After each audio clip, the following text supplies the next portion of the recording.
যে সংকটের মধ্যে পড়েছে সেটা নিয়ে আমাদের বিদগ্ধ বক্তারা এতক্ষণ আলোচনা করেছেন। আমাদের এই সেমিনারে আজকে উপস্থিত আছেন প্রধান অতিথি হিসেবে জাতীয় সংসদের বিরোধী দলীয় নেতা এবং জামাত ইসলামীর সম্মানিত আমির ডক্টর শফিকুর রহমান। আজকের এই সেমিনারের সভাপতিত্ব করছেন বাংলাদেশ খেলাফত মজলিসের সংগ্রামী আমির আল্লামা মামুনুল হক, এবং আরো উপস্থিত রয়েছেন 11 দলের জাতীয় নেতৃবৃন্দ এবং নাগরিক সমাজের বিভিন্ন গুরুত্বপূর্ণ ব্যক্তিবর্গ। সকল উপস্থিত যারা রয়েছেন এবং যারা বক্তব্য দিয়েছেন তাদের বক্তব্য থেকে আপনারা স্পষ্ট হয়েছেন। আমাদের আজকের এই সেমিনারে যে কিনোট স্পিকার ছিলেন তার আলোচনা এবং প্রবন্ধে এটা স্পষ্ট হয়েছে। তিনি সেখানে দেখিয়েছেন যে গণভোটের যে একটা তাত্ত্বিক ভিত্তি রয়েছে, গণভোট গণতন্ত্রে জনগণের সার্বভৌমত্ব, জনগণের ইচ্ছার একটা বহিঃপ্রকাশ হিসেবেই গণভোট বাংলাদেশে এবং পৃথিবীর বহু দেশে চর্চিত হয়ে এসেছে।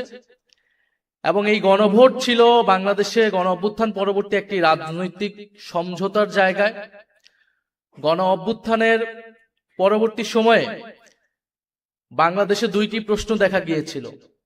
বিএনপি তখন গণ অভ্যুত্থানের প্রায় 2-3 দিনের মধ্যেই সমাবেশ করে তারা জাতীয় নির্বাচনের দাবি জানিয়েছিল, এবং বৈষম্যবিরোধী ছাত্র আন্দোলনের পক্ষ থেকে যারা গণ অভ্যুত্থানে আমরা ছিলাম, আমরা বলেছিলাম জাতীয় নির্বাচন আমরা চাই, তবে এই গণ অভ্যুত্থান কেবল নির্বাচনের মাধ্যমে ক্ষমতার পরিবর্তনের হাত পরিবর্তনের জন্য এই গণ অভ্যুত্থান হয়নি।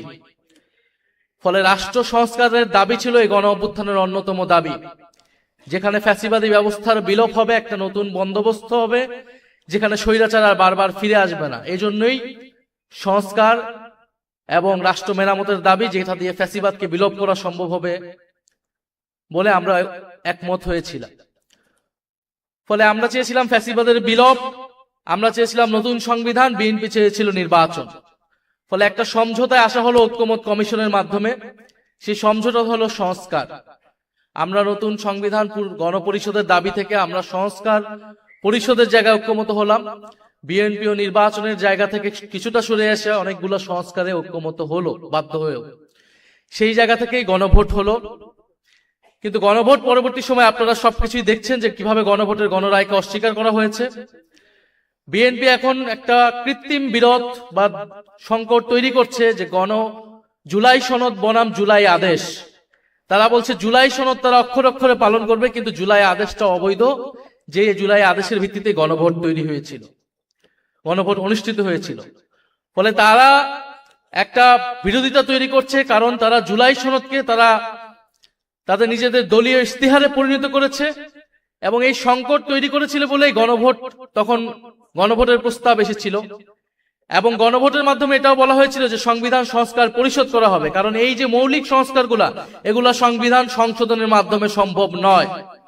সংবিধান সংশোধনের মাধ্যমে সংবিধানের ফ্রেমওয়ার্কের মধ্যে কোনো মৌলিক পরিবর্তন সম্ভব নয়। সেটার জন্য একটা গাঠনিক ক্ষমতা এই সংসদকে দিতে হবে, যার নাম হবে সংবিধান সংস্কার পরিষদ। ফলে জুলাই সনদ বাস্তবায়নের পদ্ধতি এটাই হবে। কিন্তু আমরা দেখেছি সংসদে তারা নতুন করে একটা মুলতবি প্রস্তাব এনেছিল, যেখানে তারা বলার চেষ্টা করছে জুলাই সনদ কোন পথে বাস্তবায়ন করা সম্ভব, জুলাই সনদ কোন পথে বাস্তবায়ন সম্ভব, সেই আলোচনা ঐক্যমত কমিশনেই হয়েছিল। ফলে প্রধানমন্ত্রী এবং তাদের প্রতিনিধি হিসেবে ঐক্যমত কমিশনে সেই সময় যারা ছিলেন, বর্তমান স্বরাষ্ট্রমন্ত্রী, তারা সকলে কথার বরখেলাপ করেছেন। তারা তাদের নিজেদের দলীয় ইশতেহার দেওয়া সেই ইশতেহারের বরখেলাপ করেছেন, জুলাই সনদের বরখেলাপ করেছেন, এবং গণভোটের গণরায়কে তারা বৃদ্ধাঙ্গুলি দেখিয়েছে।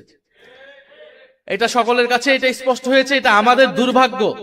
আজকের এই সেমিনারটা আমাদের এই বিষয়ে করার দরকার ছিল না, করা উচিত ছিল না। আমাদের সেমিনার এখন করা উচিত ছিল আন্তর্জাতিক যুদ্ধ পরিস্থিতি কিভাবে আমরা সামাল দিব, দেশের জাতীয় স্বার্থ আমরা কিভাবে ঐক্যবদ্ধভাবে সুরক্ষা করব, দেশের তেল সংকট, দেশের হাম দুর্যোগ আমরা কিভাবে সরকার বিরোধী দল একসাথে আমরা সহযোগিতাপূর্ণভাবে মোকাবেলা করব।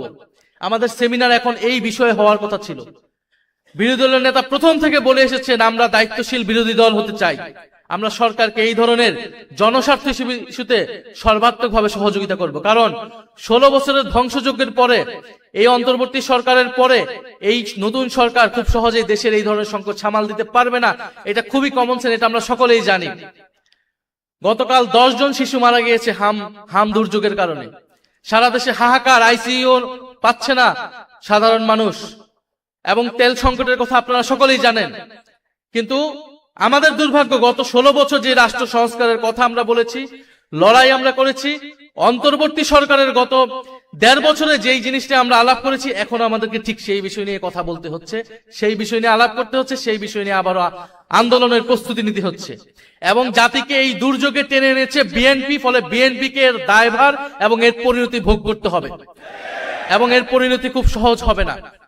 ফলে এখানে আমি আর কথা বাড়াবো না। যারা আজকে এই সেমিনার আয়োজনে এসেছেন, বক্তব্য দিয়েছেন, আপনাদের গুরুত্বপূর্ণ পরামর্শ আমরা নিব এবং আমরা সামনের জন্য প্রস্তুতি নিচ্ছি। এবং সরকারকে এখনো বলবো যে সময় আছে, দ্রুত সংবিধান সংস্কার পরিষদ গঠনের মাধ্যমে এই সংকট সুরাহা করে জাতীয় ঐক্যকে টিকিয়ে রাখুন, না হলে এর পরিণতি আপনাদেরকে ভোগ করতে হবে। ধন্যবাদ। আসসালামু আলাইকুম।